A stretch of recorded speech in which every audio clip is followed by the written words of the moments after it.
Baik, perkenalkan saya Ahmad Hadiamani. Di sini akan mempresentasikan standar pemeriksaan keuangan negara atau yang sering kita sebut dengan singkatannya itu SPKN, yaitu untuk memenuhi tugas audit keuangan negara. Jadi langsung saja ya teman-teman semua, bisa dilihat ini nama kelompok dari kelompok kami, yaitu pertama Ahmad Hadiamani, yaitu saya sendiri, dan rekan saya Denny Karunia Firdausi, dan fotonya bisa dilihat ya, ini foto kami berdua. Lanjut, yaitu tentang pendahuluan. Pemeriksaan adalah proses identifikasi masalah, analisis, dan evaluasi yang dilakukan secara independen, objektif, dan profesional berdasarkan standar pemeriksaan untuk menilai kebenaran, kecermatan, kredibilitas, dan keandalan informasi mengenai pengelolaan dan tanggung jawab keuangan negara. Jadi itu sedikit pengertian dari pemeriksaan. Oke, lanjut saja ke pembahasan yang utama, yaitu tentang standar pemeriksaan. Jadi, berdasarkan Undang-Undang Nomor 15 Tahun 2004, standar pemeriksaan merupakan patokan untuk melakukan pemeriksaan, pengelolaan, dan tanggung jawab negara. Oleh karena itu, maka standar pemeriksaan ini berlaku untuk yang pertama untuk BPK, dan yang kedua itu akuntan publik atau pihak lain yang melakukan pemeriksaan atas pengelolaan tanggung jawab keuangan negara untuk dan atas nama BPK. Next, selanjutnya yaitu seiring dengan perubahan konstitusi dan peraturan perundang-undangan di bidang pemeriksaan pada tahun 2007, BPK menyusun standar pemeriksaan dengan nama Standar Pemeriksaan Keuangan Negara atau yang akan kita bahas kali ini yaitu SPKN. Adapun yang terdapat di dalam peraturan Badan Pemeriksaan Keuangan Negara terdapat 7 standar pemeriksaan. Yang pertama ada standar umum, yang kedua ada standar pelaksanaan pemeriksaan keuangan, yang ketiga ada standar pelaporan pemeriksaan keuangan, yang keempat ada standar pelaksanaan pemeriksaan kinerja, dan yang kelima ada standar pelaporan pemeriksaan kinerja. Yang keenam ada standar pelaksanaan pemeriksaan dengan tujuan tertentu, dan yang terakhir yang ketujuh yaitu standar pelaporan pemeriksaan dengan tujuan tertentu. Adapun dasar hukumnya dasar hukumnya itu yang tentang pemeriksaan ini, yaitu berdasarkan ketentuan pasal 5 ayat 2 Undang-Undang Nomor 15 Tahun 2004 tentang pemeriksaan, pengelolaan, dan tanggung jawab keuangan negara, dan pasal 9 ayat 1 huruf E dan pasal 31 ayat 2 Undang-Undang Nomor 15 Tahun 2006 tentang Badan Pemeriksaan Keuangan menyatakan bahwa standar pemeriksaan keuangan negara disusun oleh Badan Pemeriksaan Keuangan atau BPK, bahwa standar pemeriksaan keuangan negara merupakan patokan yang wajib dipedomani dalam melakukan pemeriksaan, pengelolaan, dan tanggung jawab keuangan negara. Selanjutnya itu tentang kerangka institusional. BPK adalah sebuah badan independen yang dibentuk oleh pemerintah sebagai lembaga pemeriksaan keuangan negara dan mengaudit keuangan pejabat baik di tingkat pusat maupun di tingkat daerah. Lembaga kontrol ini bila berjalan sesuai dengan fungsinya yang akan memberikan efek yang sangat positif baik itu di tingkat masyarakat intern atau masyarakat ekstern, yang pada akhirnya akan menciptakan kesejahteraan rakyat. Struktur organisasi BPK diatur berdasarkan keputusan Ketua BPK nomor 34-K-1-8-3-6-2007 tanggal 15 Juni 2007 sebagaimana pada uraian berikut. BPK terdiri dari 1 orang ketua merangkap anggota, 1 orang wakil ketua merangkap anggota, dan 7 orang anggota BPK dalam organisasi BPK. 7 orang anggota ini dibagi untuk melakukan pembinaan atas suatu lingkup pemeriksaan. BPK dibantu oleh 1 Sekretaris Jenderal, 1 Direktorat Utama Perencanaan, Evaluasi Pengembangan, dan pendidikan dan latihan pemeriksaan keuangan negara, serta 1 Direktorat Utama Pembinaan dan Pengembangan Hukum Pemeriksaan Keuangan Negara, dan 7 Auditor Utama Keuangan Negara. Assalamualaikum warahmatullahi wabarakatuh. Perkenalkan, nama saya Denny Karunia Firdausi dengan NIM A1C021061. Di sini saya akan melanjutkan penjelasan dari teman saya Ahmad Hadi Amani. Di sini saya akan menjelaskan tentang SPKN, Standar Pemeriksaan Keuangan Negara. Apa sih SPKN itu?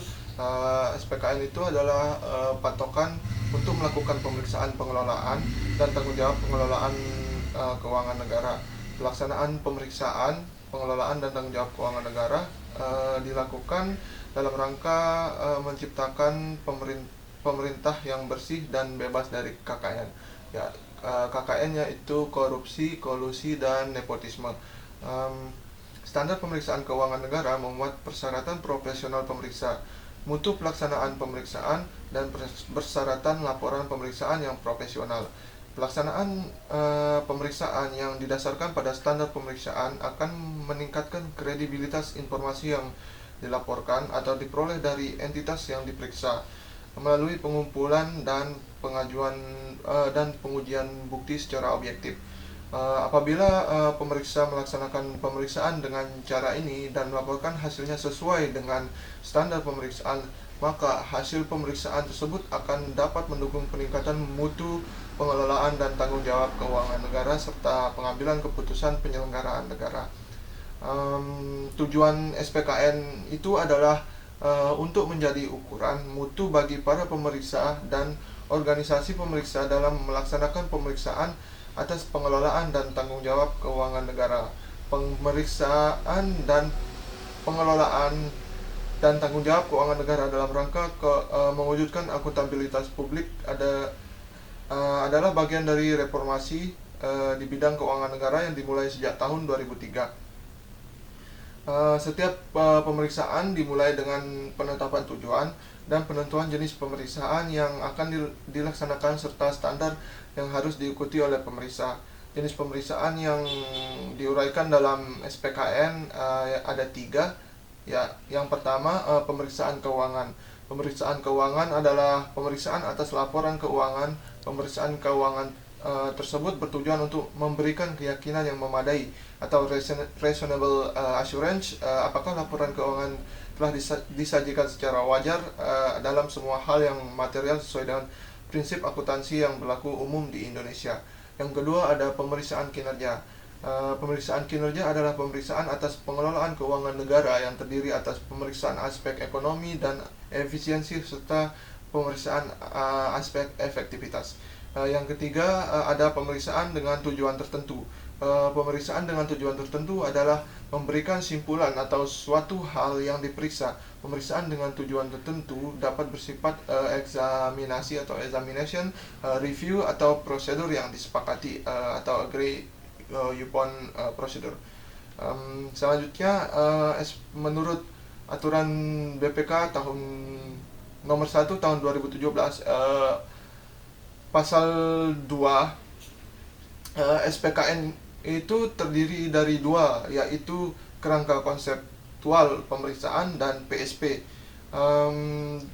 Selanjutnya saya akan membahas tentang yang pertama tentang kerangka konseptual pemeriksaan. Kerangka konseptual pemeriksaan selanjutnya disebut kerangka konseptual mendasari pengembangan SPKN. Mendasari pengembangan SPKN, kerangka konseptual ini bertujuan sebagai acuan dan dasar bagi yang pertama bagi BPK, pemeriksa dan aparat pengawas intern pemerintah yang melaksanakan audit kinerja dan audit dengan tujuan tertentu, serta akuntan publik yang melaksanakan pemeriksaan keuangan negara berdasarkan ketentuan undang-undang. Yang kedua, penyusun standar pemeriksaan, dan yang ketiga, pengguna laporan hasil pemeriksaan atau LHP BPK dan pihak-pihak lain yang terkait dengan standar pemeriksaan dan atau pemeriksaan pengelolaan dan tanggung jawab keuangan negara. Kerangka konseptual bukan merupakan standar dan atau prosedur pemeriksaan. Kerangka konseptual menjadi acuan bagi pengembangan standar pemeriksaan. Dalam hal terdapat permasalahan yang belum diatur dalam standar pemeriksaan, maka pemeriksaan mengacu kepada kerangka konseptual. Kerangka konseptual ini tidak menggantikan ketentuan peraturan perundang-undangan di Indonesia. Kerangka konseptual tidak menetapkan ketentuan dan prosedur pemeriksaan. Ketentuan dan prosedur tersebut akan diatur dalam standar pemeriksaan yang dikembangkan dengan mengacu pada kerangka konseptual ini dan tidak bertentangan dengan ketentuan peraturan perundang-undangan. Selanjutnya ada pernyataan standar pemeriksaan atau disingkat PSP. PSP adalah standar pemeriksaan yang diberi judul, nomor, dan tanggal efektif. SPKN dinyatakan dalam bentuk PSP.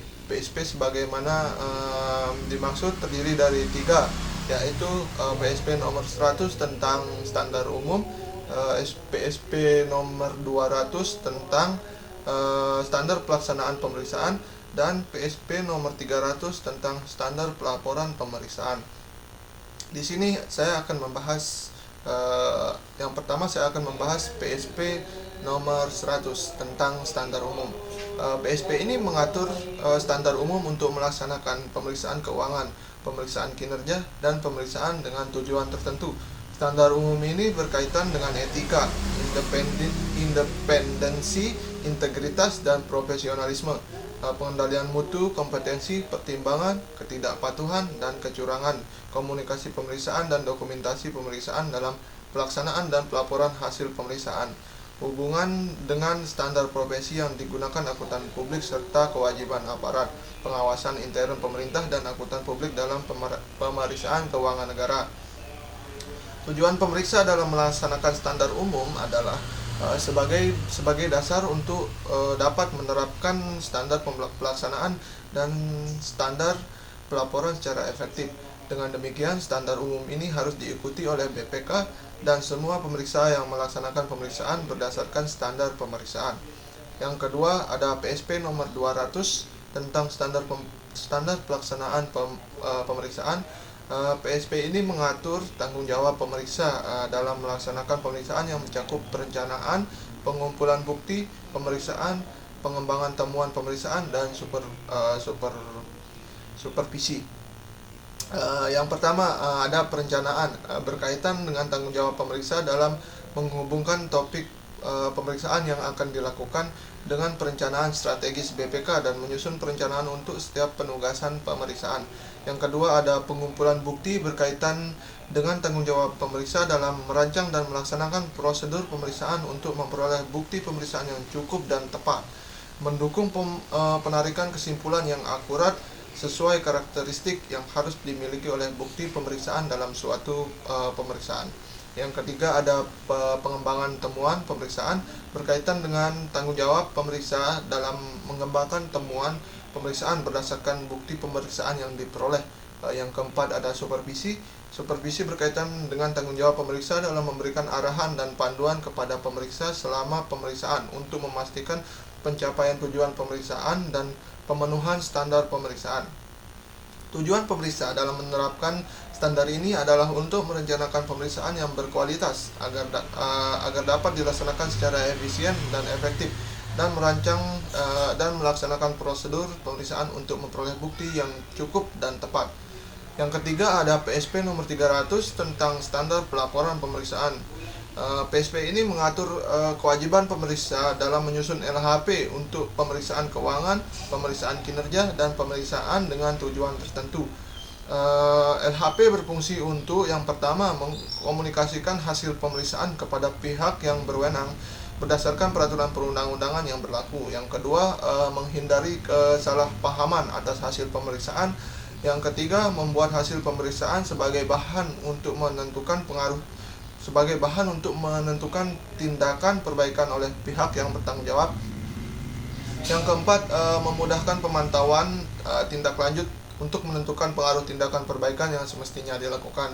Tujuan pemeriksa dalam menerapkan standar pelaporan ini adalah untuk merumuskan suatu kesimpulan hasil pemeriksaan berdasarkan evaluasi atas hasil bukti pemeriksaan yang diperoleh dan mengkomunikasikan hasil pemeriksaan kepada pihak-pihak terkait. Pemeriksa harus menyatakan bahwa pemeriksaan dilakukan sesuai dengan standar pemeriksaan. Dalam hal pemeriksa, tidak dapat melaksanakan standar pemeriksaan karena pembatasan lingkup yang material. Hal tersebut harus dinyatakan dalam laporan LHP adalah laporan tertulis dari proses pemeriksaan yang berisi hasil analisis atas pengujian bukti yang diperoleh saat pelaksanaan pemeriksaan.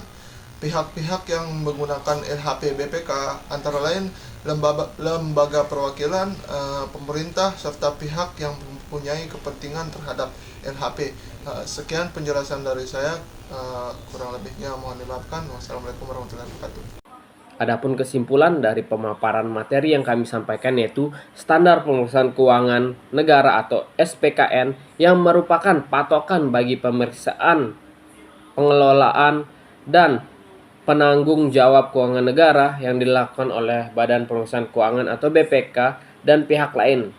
SPKN bertujuan untuk menjadi ukuran mutu bagi para pemeriksa dalam melaksanakan pemeriksaan keuangan negara. SPKN terdiri dari kerangka konseptual pemeriksaan dan pernyataan standar pemeriksaan PSP. PSP meliputi standar umum, standar pelaksanaan pemeriksaan, standar pelaporan pemeriksaan.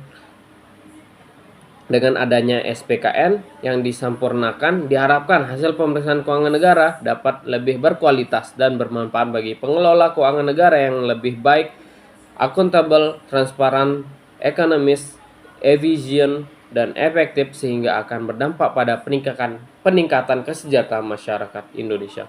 Mungkin cuma itu yang bisa kami sampaikan, kurang dan lebihnya saya mohon maaf.